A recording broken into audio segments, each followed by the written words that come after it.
teman-teman Anda kembali ke Pati, tapi Anda kan malu ya untuk kembali.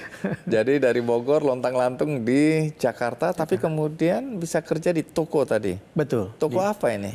Itu dulu di Pasaraya. Di Oh, Pasaraya Blok Blok M. M, khusus jualan CD, VCD. Zaman itu kan cukup laris ya zaman itu. Laris Zaman ya. Oh, Anda 93 kerja itu. di situ. Ya, 93 tahun 93 itu Bang Kerja Andi. sebagai penjaga tokonya. Penjaga toko, iya betul. Bukan pemilik ya. bukan pemilik. Nah, terus bagaimana kelanjutan nasib Anda ini? Saya di situ kurang lebih 3 tahun dan saya tuh banyak belajar di situ juga. Kebetulan dulu yang punya toko itu produser yang sangat hebat sekali dan kupingnya sangat tajam zaman untuk urusan musik. Musik itu mungkin saya sebutkan nama Pak Jan Juhana itu. Iya. Selamat malam Pak Jan Juhana.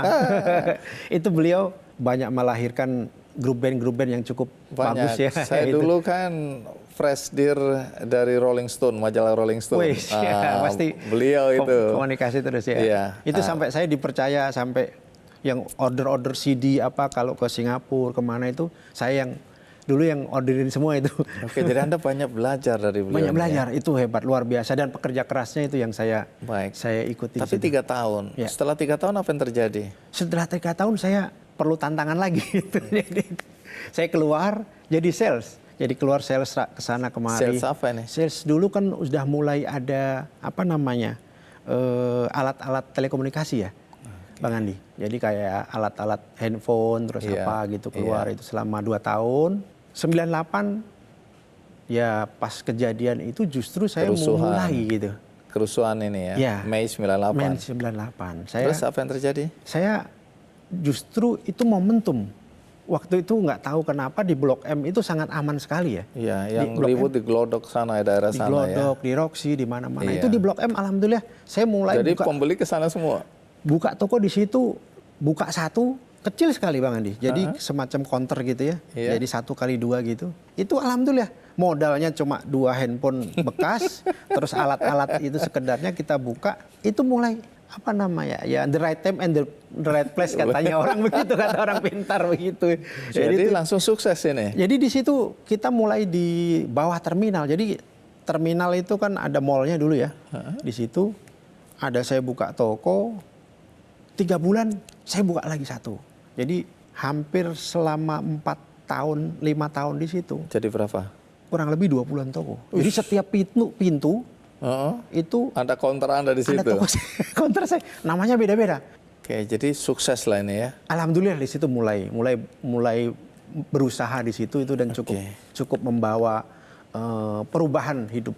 Dan setelah saya 3-4 tahun itu udah kurang lebih 20 toko, saya dibantu, disupport, ataupun itu menjadi salah satu distributor Telkomsel. Kita dikasih kepercayaan waktu awalnya di Jakarta Selatan, setelah itu di seluruh Jakarta, di Jakarta Pusat, terus kita di Jawa Barat, terus kita di Sumatera juga, Bang Andi. Jadi kita beberapa wilayah kita untuk mendistribusikan. Nah kalau dilihat perjalanan seperti ini kan artinya Anda udah sukses di rantau. Kenapa pulang? Nggak tahu. Pulang ke Pati hari itu apa yang mendorong Anda untuk pulang ke Pati? Dan bagaimana dengan bisnis ini Anda tinggalkan? Kebetulan kalau telco kan waktu itu naik sangat tinggi. Terus di 2015, 16 itu sudah mulai menurut saya sudah puncaknya. Pas puncaknya itu ya orang bilang, teman-teman bilang paling hoki gitu. Karena saya keluar di industri itu pada saat di puncak. Pada saat di atas. Oke. Oh, jadi Anda tinggalkan ini? Saya kebetulan sebagian saya lepas share-nya, sahamnya. Saya masih pegang sedikit aja, jadi tidak di operasional. Jadi Anda jual, terus uangnya Anda pakai untuk apa? Pulang kampung? Bayar utang. Oh. Kalau waktu itu kan kita modal dari mana ya? Dan setiap minggu itu kita mesti untuk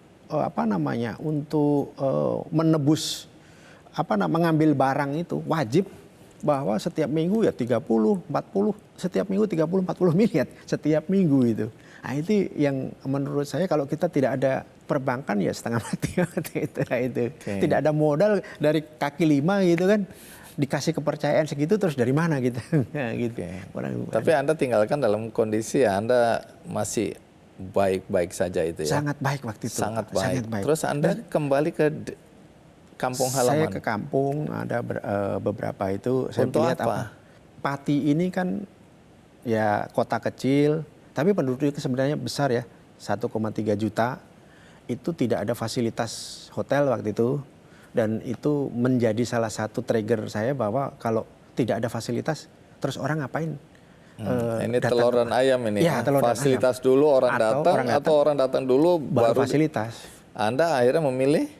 Fasilitas dulu, saya bikin. Jadi saya Anda bikin hotel. Ya di sana, dan itu dimaki-maki banyak orang lagi, dicibir lah, bukan dimaki. Dicibir. Nggak masuk akal. Nggak Karena masuk Anda akal. bangun hotel berapa lantai nih? Kebetulan 11 waktu itu ya. 11. Padahal nggak ada, dianggap nggak ada wisatawan, nggak ada orang, nggak ada bisnis. nggak ada. Tapi Anda bikin. saya yakin Pati itu kota produksi bisnis yang dia ada di kepala saya. Oke. Dan itu berjalan waktu. Jadi Anda berani invest hari itu ya? Ya waktu itu kita berani. Ya kita kalahnya kemarin saat pandemi aja sebenarnya. Ya, Pandemi semua lah itu ya kita terdampak. kalah. Dan sekarang menjadi ya menurut saya menjadi salah satu hotel terbaik di sana, dan memang dengan adanya fasilitas itu orang akan datang. Baik, dengan cara berpikir seperti itu Anda ingin agar ekonomi mulai bergerak. Bergerak.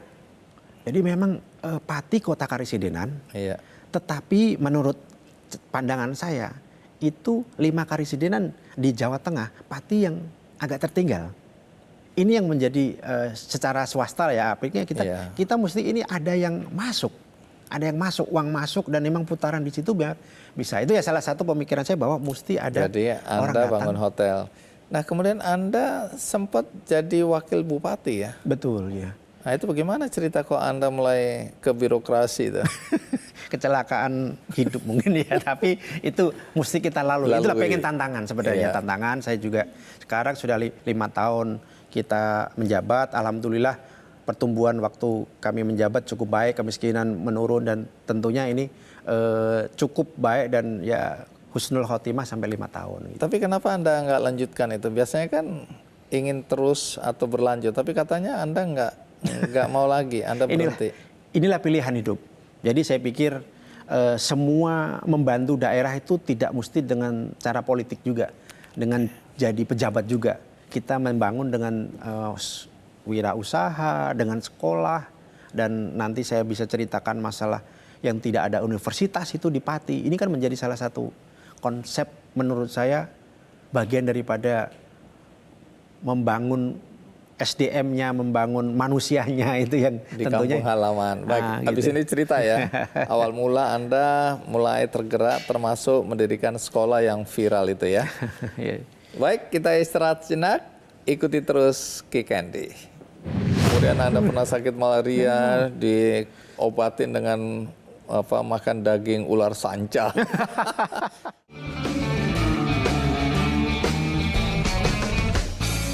Jelajahi cara baru mendapatkan informasi. Download Metro TV Extend sekarang.